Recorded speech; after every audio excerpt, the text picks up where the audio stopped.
Hey everyone! So today, we're diving into something really powerful. It's a practical method for interpreting scripture designed by Dr. Pablo A. Jiménez. Now, this isn't just about reading words on a page. It's a guide for preachers, for students, really for anyone who wants to move from just a simple reading to a message that's truly responsible and transformative. We're going to explore what it means to read with an eye on power, both in the ancient world and right here in our own.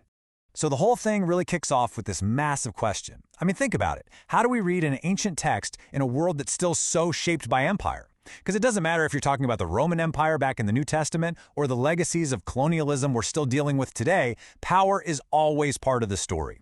The real challenge is, how do you and I engage with a text born in that empire while we're sitting here reading it from inside our own? And that question right there leads us straight to the core problem of interpretation. You see, this idea that there's some kind of neutral, universal reader who can just pick up the Bible and read it objectively, well, it's just not real. It's an illusion. The truth is, every single one of us comes to the text from a very specific place, our social location. And here's the kicker. When interpretations pretend that's not the case, they often end up, whether they mean to or not, just reinforcing the power of the dominant culture. And this right here, this statement is absolutely central to the whole method. The encounter with the text is never innocent. Just think about it. Your culture, the language you speak, your economic situation, your background, all of it, every little piece, shapes how you hear the words on the page. But here's the thing, that's not a bug, it's a feature. Recognizing this isn't some weakness we have to overcome. No, it's the essential, non-negotiable starting point for any interpretation that wants to be honest and responsible. Okay, so if the old way of reading has these blind spots, what's the alternative? Well, this is where a postcolonial lens comes into play, and it's a total game changer. Think of it like putting on a new pair of glasses. It's a new way of seeing, a new way of reading that doesn't try to sweep the realities of power, empire, and domination under the rug. Instead, it pulls them right into the spotlight, making them the center of our analysis. So what exactly is postcolonial hermeneutics? It sounds academic, but the idea is pretty straightforward. It's an approach that's constantly asking, hey, how did empire, domination, and all these power structures shape not just the Bible itself, but also the way people have read it for centuries? So really, when you boil it all down, it's about being brutally honest about the power dynamics that are always at play whenever we open the book. And you can really see the difference here. It's like night and day. On one hand, you have these colonial-style readings that for a long time were used to justify domination and create these really rigid hierarchies. But on the other hand, post-colonial readings do the complete opposite. They're all about digging in to recover the dignity and the voice of those who've been pushed to the margins. They're about exposing those hidden power games and searching for ways of reading that bring life and hope, especially to communities who've been hurt by empire. Okay, so we've got the why this is important and the what it is. Now for the really good part, the how. And this is where Dr. Jiménez gives us this fantastic, practical toolkit. He lays it all out in a method with 6 clear movements. You can literally think of it as a step-by-step guide for doing this work well and faithfully. So here they are, the 6 movements that make up the whole structure. And you can see they flow so logically, right?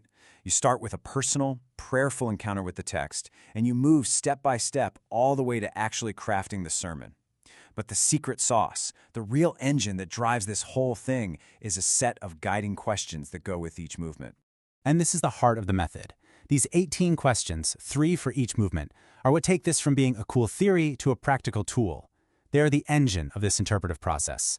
So let's walk through them together. Okay, movement 1 is all about a prayerful encounter and our social location. This is about grounding ourselves before we dive into the deep analysis. So, the first question is, what emotions, memories, and experiences pop into your head when you read this? Then, question 2 gets personal. From what social location are you reading this? We're talking gender, race, class, nationality, all of it. And finally, number 3 brings it home. What makes this specific text urgent for your people right now? Movement 2 shifts our focus to the historical and imperial context. These questions really make us look at the world behind the text. So question 4 is, what kind of imperial structures are looming in the background of this passage? Next, question 5, a really crucial one, who's winning in this system and who's paying the price for it?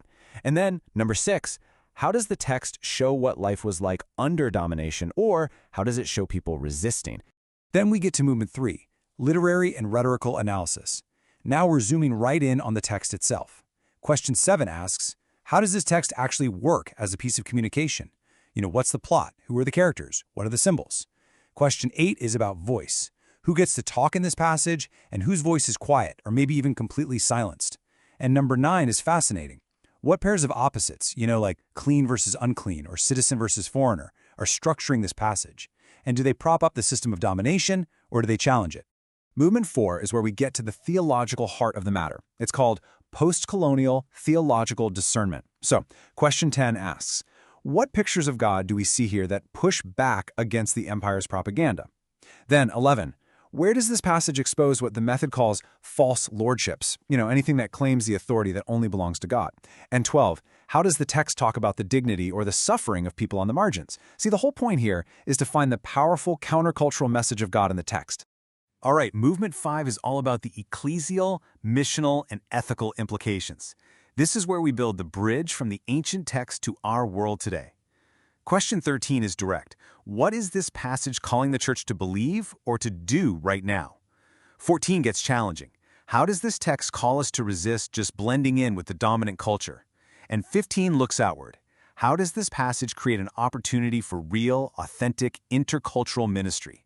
And finally, we arrive at movement 6, toward the sermon. This is where it all comes together. Question 16 is the bottom line. What is the central claim this text is making on us today? 17 is a mirror. Who in this story looks like our congregation? Or who in this story exposes our own blind spots? And the last question, number 18, is about the delivery. What kind of sermon needs to be preached from this text? Does it need to be a lament, a sharp critique, or a powerful proclamation of hope?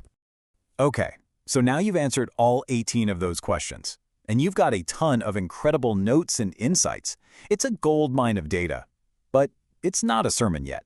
It's like having all the raw ingredients but not the recipe. So the next crucial step is synthesis, boiling all that down into one clear, focused message.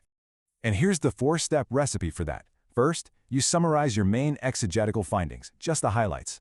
Second, you state the core postcolonial tension or insight you discovered. What's the real conflict here?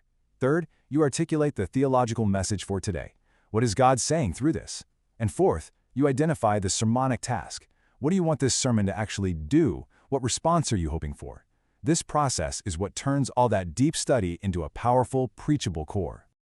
And all of this brings us to the ultimate goal of the entire method. Because let's be clear, this isn't just about sounding smart or offering some trendy ideological critique. Not at all. The purpose here is deeply theological, it's deeply pastoral. It's about proclaiming the liberating reign of God and calling the church to get up and put its faith into action.